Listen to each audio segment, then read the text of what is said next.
प्रिय बंधुओं, आप सभी को जय सद्गुरुदेव। प्रिय बंधुओं, यह चराचर जगत परमात्मा के द्वारा जीव के भोग के लिए निर्मित किया गया है। जीव की जो जो इच्छाएं रहती हैं, उन्हीं इच्छाओं की पूर्ति के लिए परम पुरुष परमात्मा यह चराचर सृष्टि की रचना करता है। जीव के प्रारब्ध अलग अलग हैं, जीव के भोग की इच्छाएं अलग अलग हैं। इसीलिए परमात्मा सभी जीवों के लिए अलग अलग संसार की रचना करता है। प्रिय बंधुओं, विश्वास कीजिए, परमात्मा आपको सदैव देख रहा है। कोई भी ऐसा क्षण नहीं होता है जिस समय परमात्मा आपको ना देख रहा हो। परमात्मा की विशुद्ध उपस्थिति का अनुभव आत्मा के अंदर किया जाता है।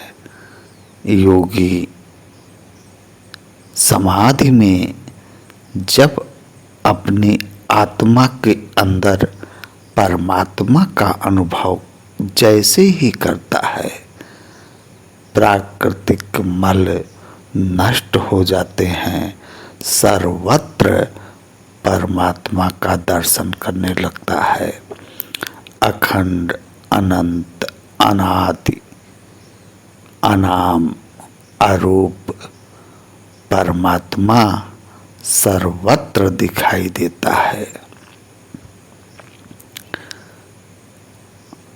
यह जब विश्वास हो जाएगा कि परमात्मा आपको सदैव देख रहा है, तब आप किसी भी गलत कार्य को करने के पहले विचार करेंगे।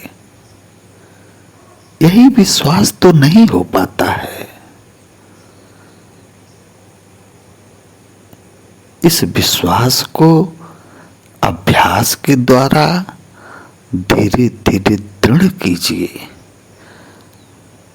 यह संसार सुख दुख देता ही रहता है। सुख हो या दुख हो, एकांत में बैठकर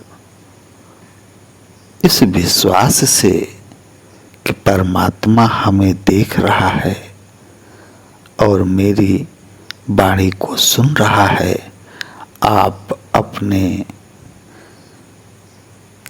किसी भी वार्ता को परमात्मा के साथ कर सकते हैं। कीजिए, वह आपकी हर एक बात को सुनता है।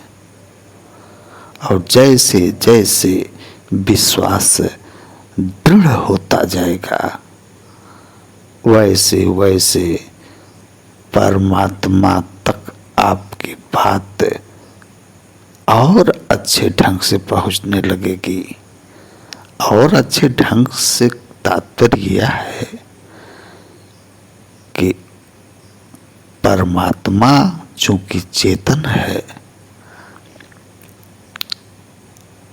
वह आपके अंदर भी बैठा हुआ है।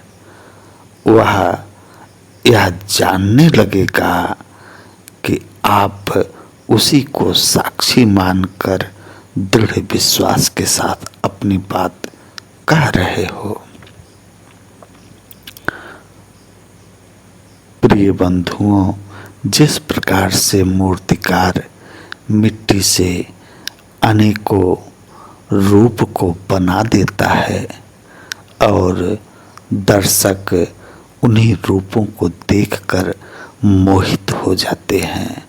उसी प्रकार से परम पुरुष परमात्मा पंच भौतिक तत्वों से सभी रूप को प्रकट कर दिया है और उन्हीं रूप को देखकर लोग मोहित हो गए हैं।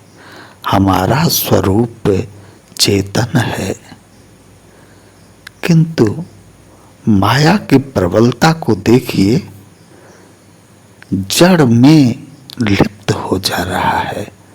यह शरीर तो जड़ है ना, चराचर दृश्यमान जगत जड़ ही तो है। उस जड़ में लिप्त हो गया है, उसी जड़ में सुख को खोज रहा है और उसी जड़ के द्वारा दुख का अनुभव भी कर रहा है। प्रिय बंधुओं, प्रकृति का धर्म दुख है, इसमें सुख है ही नहीं। संपूर्ण संसार के भोगों को यदि किसी जीव के लिए उपलब्ध कर दिया जाए और संपूर्ण संसार के भोगों को भोग भी ले, फिर भी भोगों से तृप्ति नहीं मिलेगी। भोगों से तृप्ति कभी नहीं मिलेगी। भोगों से छुटकारा पाने का सरल उपाय है प्रभु का भजन। जब प्रभु का भजन होने लगेगा, भोगों के प्रति लालसा खत्म हो जाएगी। एक समय ऐसा होगा कि भोगों के प्रति इच्छा ही नहीं होगी और आप शांत हो जाएंगे और आपकी चेतना परमात्मा की तरफ बढ़ने लगेगी और जीवन के अनिवार्य लक्ष्य प्रभु की प्राप्ति में सहायक होगी। जय सद्गुरुदेव, जय सद्गुरुदेव।